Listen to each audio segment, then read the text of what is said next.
brought to you by Mental Health Navigators. This is our weekly blog where we will be discussing mental health issues, mental health topics, any situation related to mental health.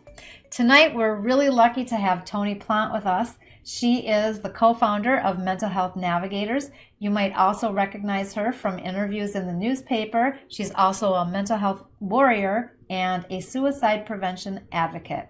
Welcome, Toni.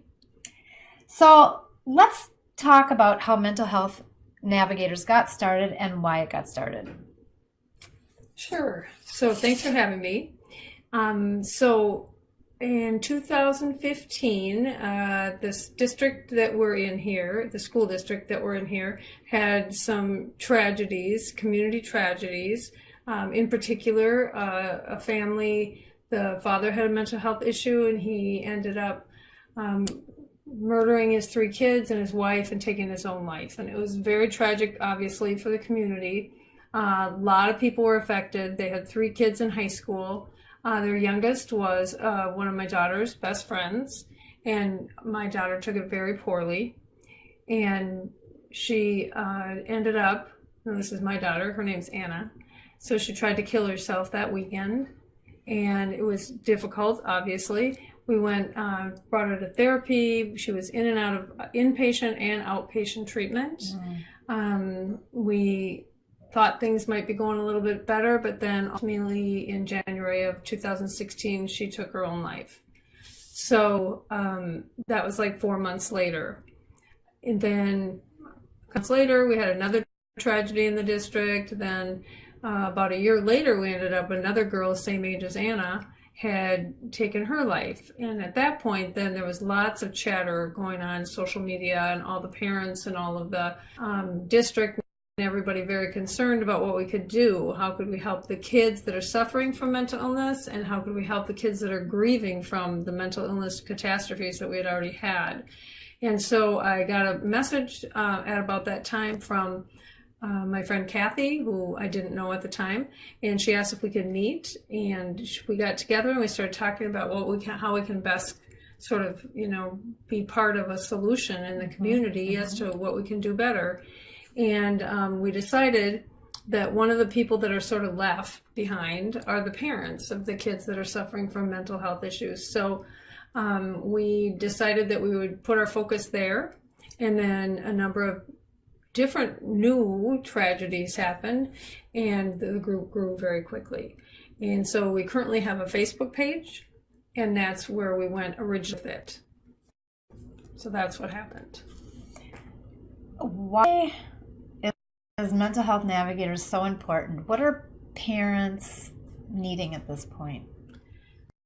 So I think a couple of things, but for me, it was because I thought back to how it was to have a child that was suffering from mental illness and where to go and what to do. You have nobody to talk to because you don't, it's not like you can just call your best friend and say, what did you do when your kid didn't get potty trained? I mean, all kids go through certain things at, the same times, but mental illness is not. Although it's very widespread, unfortunately, but it's not that widespread, so you don't necessarily have a built-in network to talk to. So I remember just not having any idea who to talk to about what her diagnoses were, who I was supposed to talk to at school, who could I tell any of this information to. I didn't want to tell her friends' parents because I thought they would, kind of push her away. Didn't want to even tell the school because I thought they'd label her and put her in a special class. And so it was really an alone time, not knowing what to do, how to handle certain situations.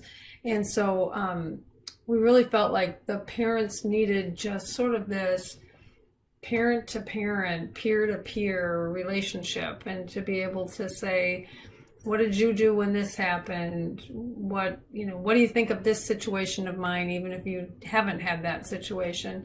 Almost sort of I look at it as kind of an AA, sort of Al-Anon sort of thing, where we're not therapists, we're not your actual therapist, but we are like somebody who can say, this is what I did. I did this, this, and this.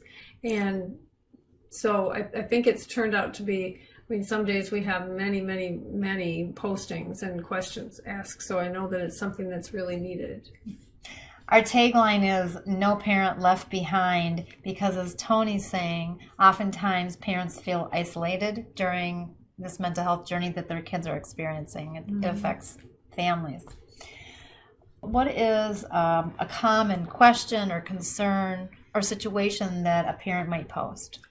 I think right now what I've been seeing recently quite a bit is my child, son or daughter, is 15, 16, 17, and they're depressed and they won't get out of bed and I don't know what to do. Does anybody have any ideas? Or I live in such and such a suburb, or, you know, what kinds of people, if they don't live in this direct area, what sorts of providers might you recommend that I go to or try to, you know, get my son to do? Or if he's really anxious and he won't go to school, well, what should I do? So those are the kinds of questions I think that we get. So the Facebook place and space is really an area where people can be non-judgmental and included and supported. Right, exactly. And a lot of people give, you know, many different answers, and it's just the wealth of information is just, oh, I never thought of that, or, you know, it's really an excellent forum for that kind of thing. Yeah. So if parents want to find out more information or how they can join the Facebook group, where should they go? Log on to Facebook and then type in the search line, Mental Health Navigators, and our group will come up and we'll say it's a closed group, but if you request to join, then I'll just let you join. So today, Mental Health Navigators has a Facebook group. Moving forward, what's the plan? Well, we're getting a website, and actually it's almost done. Within the next few weeks, I believe that will be up and running.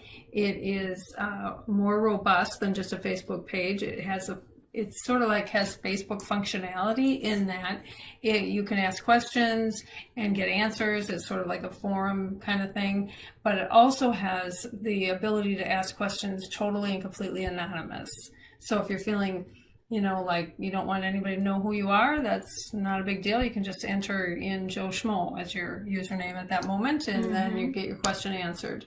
It will also have a search engine, a mental health search engine that will enable you to look up different sort of terminology if you want, or articles that maybe have been posted on there. And it will also have a chat feature where you can have, you know, real-time conversation with someone, where you enter into a chat box and they answer you right away if that's more what you're looking for. That sounds great, Tony. How do people get to our website? www.mentalhealthnavigators.org. Or you can call us at 952-913-7805. See you next week.